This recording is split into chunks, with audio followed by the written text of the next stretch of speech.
Vote দলকে না দিয়ে মানুষকে দিলে সরকার চলবে কিভাবে?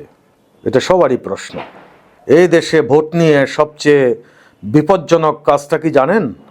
ভোট চুরি নয়, ভোট কেনাও নয়। বিপজ্জনক কাজটা হলো ভোটারকে ভয় দেখানো। আপনাকে বছরের পর বছর একটাই কথা বলা হয়েছে, দল ছাড়া ভোট দিলে দেশ চলবে না।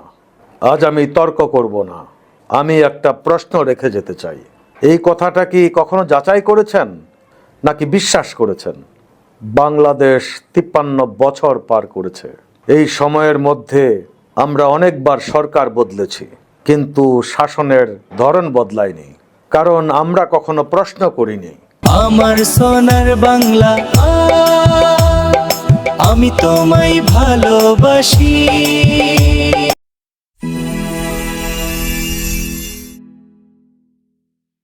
আসসালামু আলাইকুম ওয়া রাহমাতুল্লাহি ওয়া বারাকাতুহু।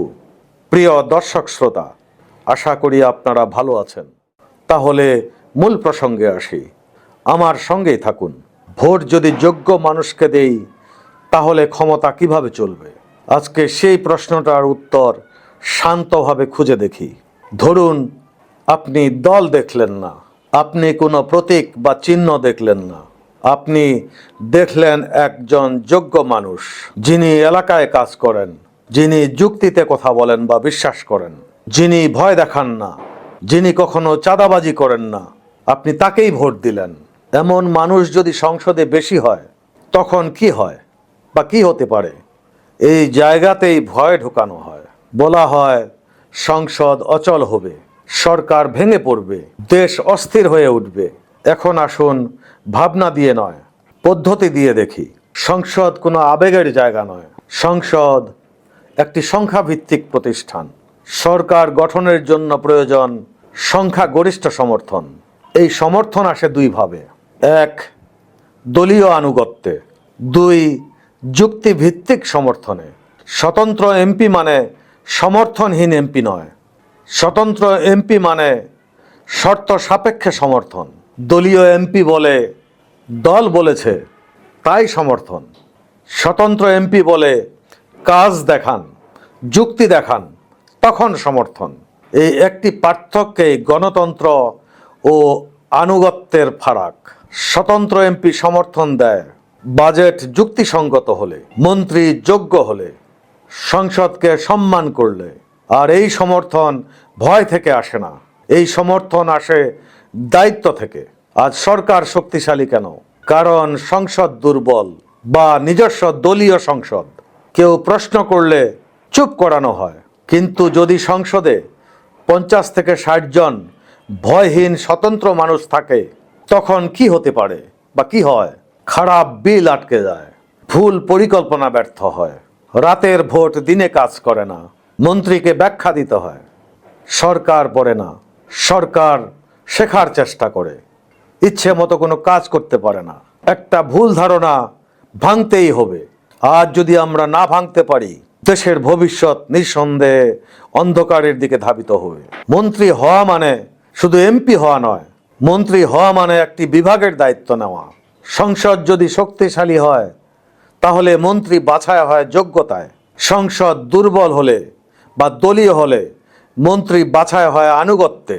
দেশ অস্থির হয় কখন?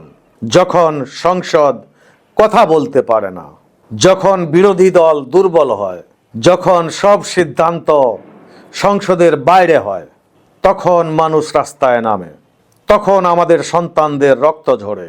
সংসদ শক্ত হলে রাস্তায় লাশ লাগে না, বিশ্ববিদ্যালয়ের ছাত্রদের সংগ্রাম করতে হয় না। এখন সবচেয়ে কঠিন কথাটি হলো, আপনি যদি বলেন সবাই খারাপ, তাহলে আপনি দায়িত্ব এড়িয়ে যাচ্ছেন।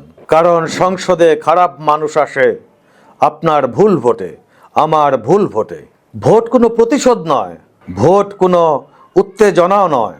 ভোট হলো একটি সিদ্ধান্ত যার ফল 5 বছর ধরে ভোগ করতে হয় এবং এর ভোগান্তি প্রজন্মের ঘাড়েও গিয়ে পড়ে।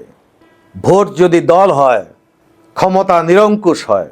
ক্ষমতা নিরঙ্কুশ হলে যা ইচ্ছে তাই করা যায়।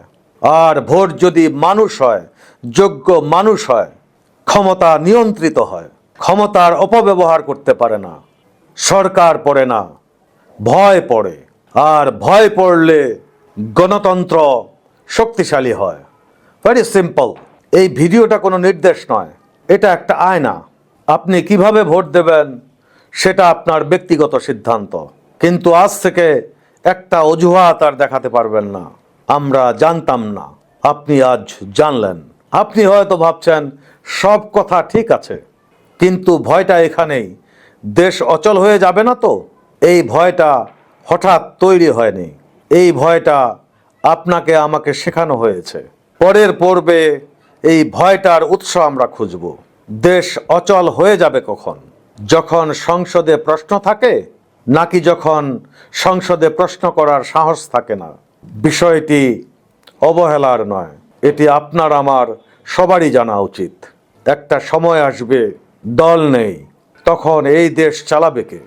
কারণ দেশ চালাতে যোগ্য, সৎ ও দেশাত্মবোধ সম্পন্ন সঠিক মানুষটিই দরকার। পরের পর্ব, ভয় দেখিয়ে ভোট। দেশ অচল হয় কখন? অগ্রিম আমন্ত্রণ রইল। ততক্ষণ ভালো থাকুন, সুস্থ থাকুন, সততার পথেই থাকুন, বিল্ড দ্য নেশনের পক্ষেই থাকুন। আসসালামু আলাইকুম ওয়া রাহমাতুল্লাহি ওয়া বারাকাতুহু।